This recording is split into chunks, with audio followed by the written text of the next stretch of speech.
Nianze kwa kuambia kwamba kabla hamjaziona hizo nyumba zilizopo hapa, kabla hajakuwepo majengo, kabla hakijakuwepo kitu kingine chochote, Mwenyezi Mungu alitupa misitu.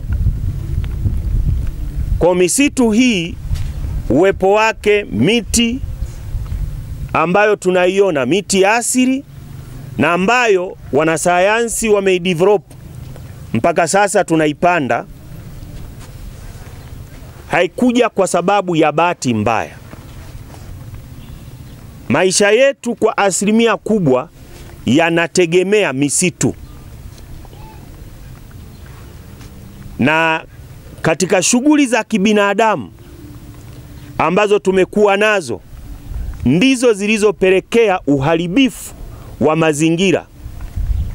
Kwa tukipata mmomonyoko, tukipata kukosekana kwa mvua, tukikosa mvua, mito ikikauka, changamoto kubwa ni kwa sababu uoto wa asili uliokuwepo tumeuondoa. Na nyie wana Wanging'ombe kwa mwaka huu ni mashahidi ya kwamba pamoja na kwamba serikali ilishatangaza kwamba tutakuwa na mvua za wastani, lakini kwa miaka yote kama Njombe au Wanging'ombe tumekuwa na mvua ambazo zinanyesha nyingi. Mwaka huu zimepungua, na baadhi ya wakulima wamepata changamoto ya mazao yao kutokuwa vizuri.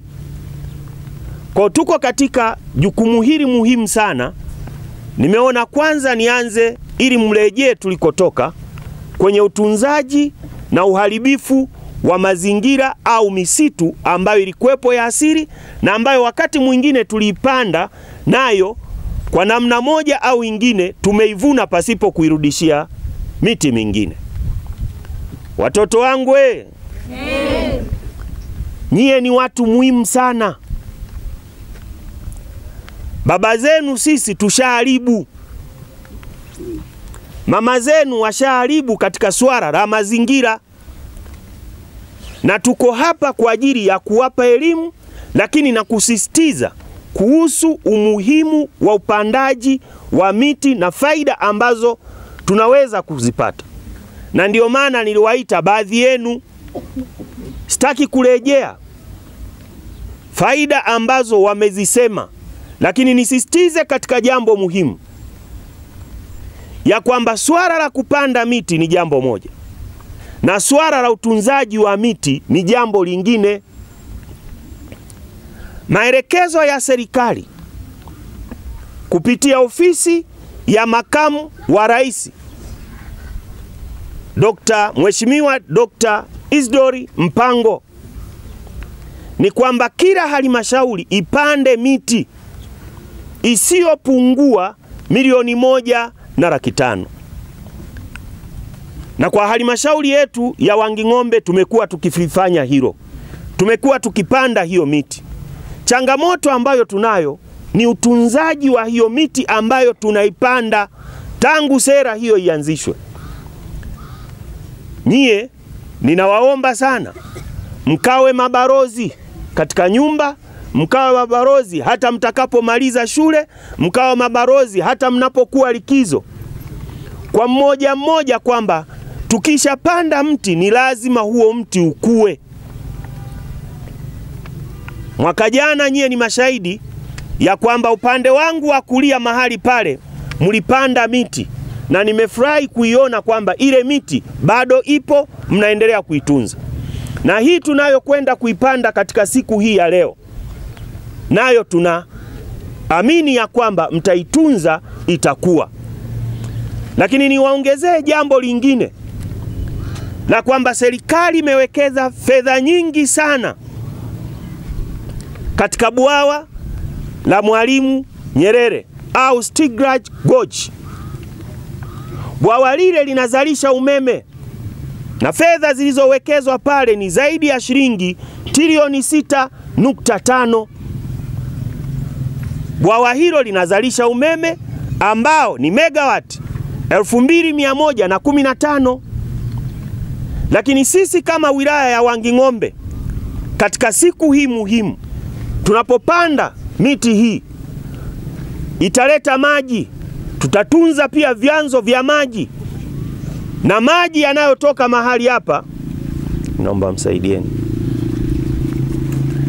na maji yanayotoka katika eneo hili la Wanging'ombe, moja yanawafaidisha wananchi wa Mbarali, lakini yanaenda moja kwa moja mpaka kwenye bwawa hilo.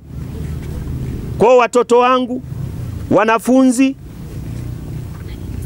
na viongozi ambao tumeambatana hapa, tunao wajibu wa kuhakikisha kwamba tunatunza mazingira, lakini pia tunatunza miti na tunafanya zoezi hili liwe endelevu.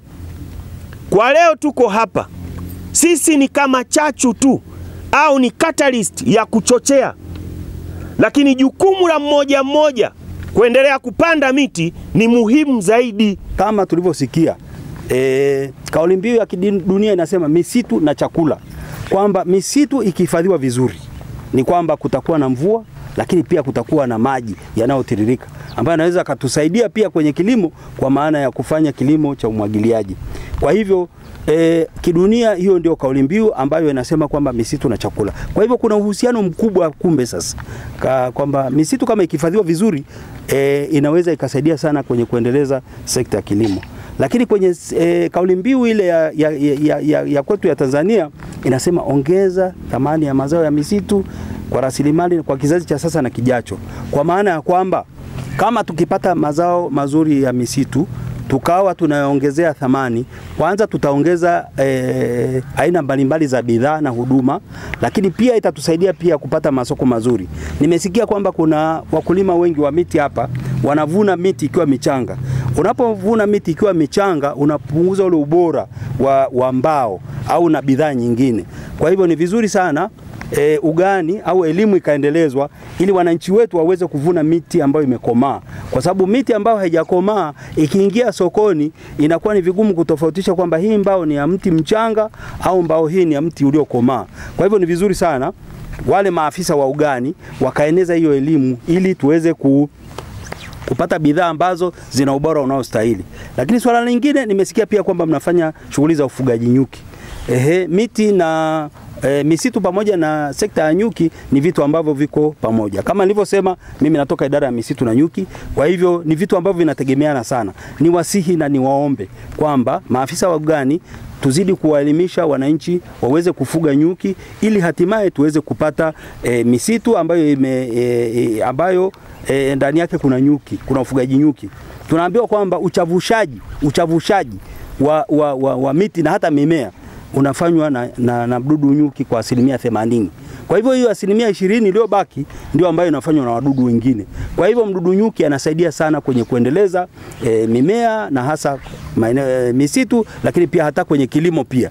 Kwa hivyo tukifanya ufugaji ambao ni endelevu, ambao unafuata zile kanuni, utatusaidia sana kwenye kufanya ardhi au mimea yetu iwe na afya ambayo tunaitarajia kuipata. Kwa hivyo niwapongeze sana wana Wanging'ombe.